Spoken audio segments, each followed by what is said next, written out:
بەهاییەکانی ئێران لە ساڵی 1402 هەتاویدا لەگەڵ تونترین گوشار و ئەزیەت و ئازار بەرەوڕووبوون. ساڵی ڕابردوو یەکێک بوو لە دژوارترین ساڵەکان بۆ بەهاییەکانی ژێردەسەڵاتی ڕژیمی ئیسلامی لە ئێران. ڕێکخراوی چاوەدێری مافەکانی مرۆڤ هیومان ڕایتس وۆچ لە ژنێڤ ڕۆژی 13 خاکەلێوەی 1403 راپۆرتێکی هەژێنەری 42 لاپەڕەیی سەبارەت بە سەرکەوتوو ئەزیەت و ئازاری بەهاییەکان لە ساڵی 1402دا بڵاو کردەوە. ئەم راپۆرتە بە ناونیشانی پۆستاڵی سەرملم کە جینایەتی بەرپرسانی حکوومەتی ئێران لە بابەت ئەزیەت و ئازار و سەرکوتکردنی بەهاییەکانی ئێران ئەو یاسا و سیاسەت و ڕێوشێنە جیاکاریانەی کە حکوومەتی ئێران بۆ پێشێلکردنی مافە سەرەتاییەکانی بەهاییەکان بەکاریان دەبات بە وردی خستۆتە ڕوو.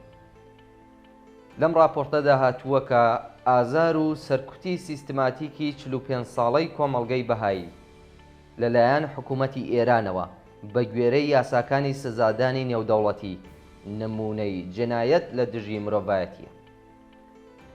بەهاییەکانی ئێران لە هەموو بوارێکی ژیانیاندا لەگەڵ ئەزیەت و ئازار و هەڵس و کەوتی نەشیا و بەرەوڕووبوون، لە گرتن و زیندانیکردنی سەرڕۆیانە بگرە هەتا دەست بە سەرداگرتنی مڵک و ماڵ و بێبەشبوون لە دەستڕاگەیشتن بە خوێندن و کار و تەنانەت ڕێگریکردن لە بەخاک سپاردنی ئابڕۆمەندانەی مردووەکانیان بە پەیدا بوو نەریتی بەهاییەکان. جگە لە سەدان بەهایی کە لە ماوەی 45 ساڵی ڕابردوودا بە دەستی لات و چەق و کێشە ئاتەش بە اختیارەکانی کۆماری ئیسلامی کوژراون، تا ئێستا زیاتر لە 200 بەهایی لەلایەن ڕژیمەوە لە سێدارە دراون. ڕژیمی ئیسلامی لە ماوەی 45 ساڵی ڕابردوودا لە هیچ کردەوەیەکی جنایەتکارانە بەرامبەر بە بەهاییەکان درێغی نەکردووە. لە ناوبردنی جەستەی بەهاییەکان، دەست بە سەرداگرتنی مڵک و ماڵ و سامان و دەست بە سەرکردنی ژن و پیا و گەنج و پیر و تەنانەت منداڵەکانیان و هەروەها بێبەشکردنیان لە خوێندنی زانکۆ و لە دامەزراندن و دەیان بەڵاو مەسیبەتی دیکە. ڕژیمی ئیسلامی بەردەوام هەوڵی لە ناوبردنی جەستەی بەهاییەکانی داوە. قەدەغەکردنی دین و بیر و باوەڕی بەشێک لە خەڵک، زیندانیکردنی ژنان و پیاوانی بەهایی و گەنج و پیر و تەنانەت منداڵەکانیشیان، دەست بە سەرداگرتنی مڵک و ماڵیان، بێبەشکردنی گەنجانی بەهایی لە خوێندنی زانکۆ، تێکدانی شوێنە پیرۆزەکانیان و جیاکردنەوەی شوێنی ناشتن و گۆڕی بەهاییەکان لە باقی خەڵک و بە بەردەوامی شکاندنی بەردی گۆڕەکانیان، ئیزن نەدان بە دامەزراندنی بەهاییەکان و دەرکردنیان لە هەر کارێکی حکوومەتی و تایبەت، ناچارکردنیان بە کۆچکردن، بەردەوام لە ڕاگەیاندن و ڕێوڕەسماینیەکانیاندا تۆمەت هەڵبستن و پەروەندەسازی لە دژیان، هەمووی ئەمانە نمونەی کۆمەڵکوژی و جەنۆسایدی لە دژی بەهاییەکان لە ئێرانی ژێردەسەڵاتێکی ئیسلامیدا. جیایی دین لە دەوڵات، نەبوونی ئاینی فەرمی، جیایی دین و مەسەب لە پەروەردە و بارهێنان، ئازادی ئاین و ئازادی نەبوونی باوەڕ بە هیچ ئاینێک، بڕینی بە تەواوەتی هەر چەشنە هاوکاریەکی دارایی و حکوومەتی بۆ دام و دەستگا و ناوەندە ئاینیەکان و باجوەرگرتن لە سەرچاوە دارایی و بازرگانیەکانی دام و دەستگاینیەکان، مەرجی پێویستن بۆ ڕێگریکردن لەو کارە ساتانەی کە لە دژی کۆمەڵگەی بەهایی و کەمایەتیە ئاینیەکانی دیکە ڕوودەدات.